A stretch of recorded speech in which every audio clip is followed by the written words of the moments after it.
सराईत गुन्हेगार, रेकॉर्डवरचा गुन्हेगार आहे. 19 लोक मेलेत. हे सरकार जबाबदार आहे याच्यासाठी. हे सरकार जबाबदार आहे. महाराष्ट्रामध्ये बेकायदेशीर दारू धंद्यांना प्रोटेक्शन दिलं जात आहे. यांच्यासाठी पैसे गोळा केले जात आहेत. दारू विकली दोषी नाहीये तर एक्साइज डिपार्टमेंटची लोक सुद्धा दोषी आहेत. कारण असं आहे ही जी लोक आहेत ही अल्पवयीन मुलांना अल्पवयीन एक मिनिट देखील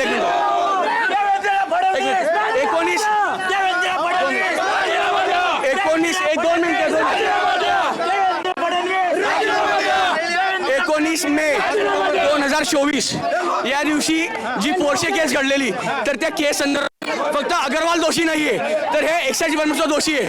कारण अल्पवयीन मुलाला आज क्लबमध्ये एंट्री कसं काय मिळालेली त्याचं कारण एकच होतं की लोक जी आहेत यांची लोक मॅनेज आहेत इथल्या चतुर्थ कर्मचाऱ्यापासून जर अधिकाऱ्यांपर्यंत सर्वांची टक्केवारी आणि आम्ही आता लॉक करणार आहोत त्याला. आम्ही कार्यालयाला टाळत होणार आहे. यांचं काहीच काम नाहीये. फक्त पैसे गोळा करायचे हफ्ते गोळा करायचे याचा आम्ही विरोध करतोय. त्यासाठी आज 19 लोक मेले असताना पुणे पोलीस आयुक्त जर लोकांना सस्पेंड करतायत यांच्या अधिकाऱ्यांना अजून एक गाठ ठेवलेलं आहे. आम्ही यांना यांच्या ऑफिसला करायला आलेलो आहोत.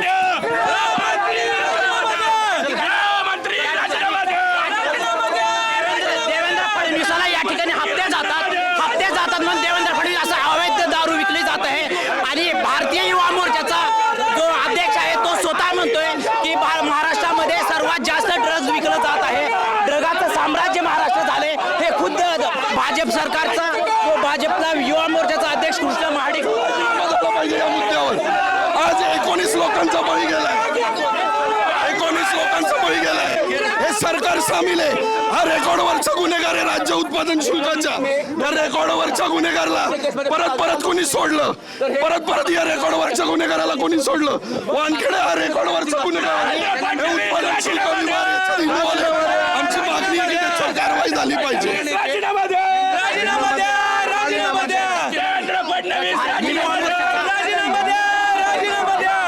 भारतीय युवा मोर्चाचा जो अध्यक्ष आहे महाराष्ट्राचा कृष्ण महाडिक तो स्वतः म्हणतोय की महाराष्ट्र हे ड्रगाचं साम्राज्य झालेलं आहे. म्हणजे यावरून हे सिद्ध होतंय की देवेंद्र फडणवीस गृहमंत्री म्हणून सपशेल फेक ठरलेला आहे. त्यांनी देवेंद्र फडणवीसांनी गृहमंत्री पदाचा राजीनामा द्यावा. उत्पादन शुल्काचा आव्हान पुढे 19 लोकांचा मृत्यू गेला.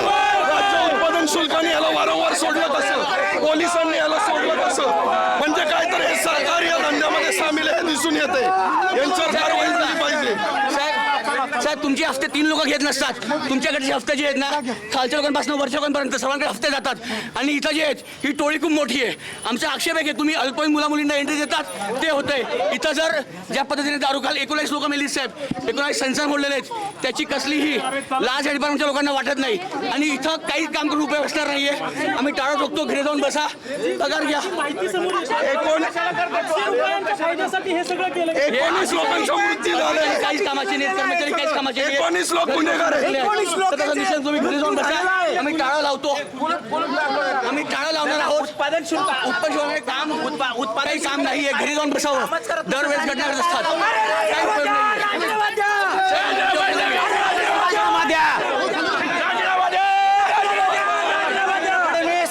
द्या. नाहीये आमचा आक्षेप साहेब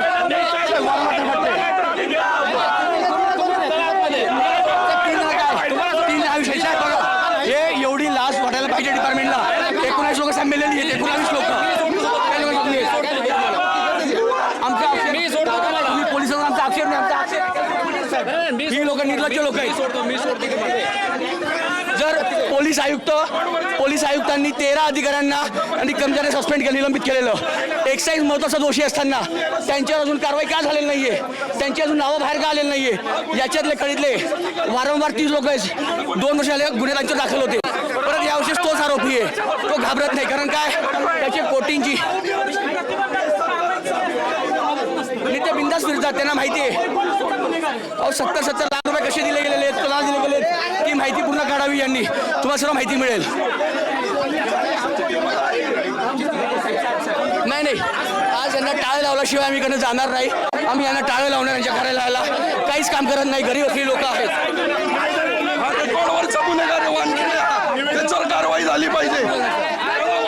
प्रत्येक व्यक्तीवर कारवाई झाली पाहिजे. नाही साहेब असं नाहीये बघा त्या गोष्ट लोकांच्या साहेब 19 वर वर वर वर चला साहेब लगा सर का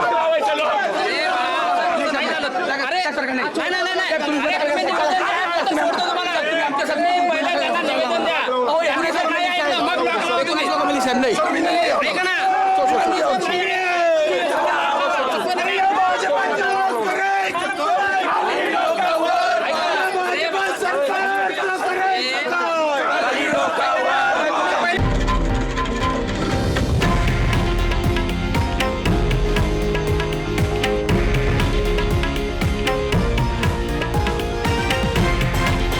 हे आहे देशातील नंबर 1 न्यूज नेटवर्क आणि आपण पाहत आहात TV9 मराठी, एकमेव.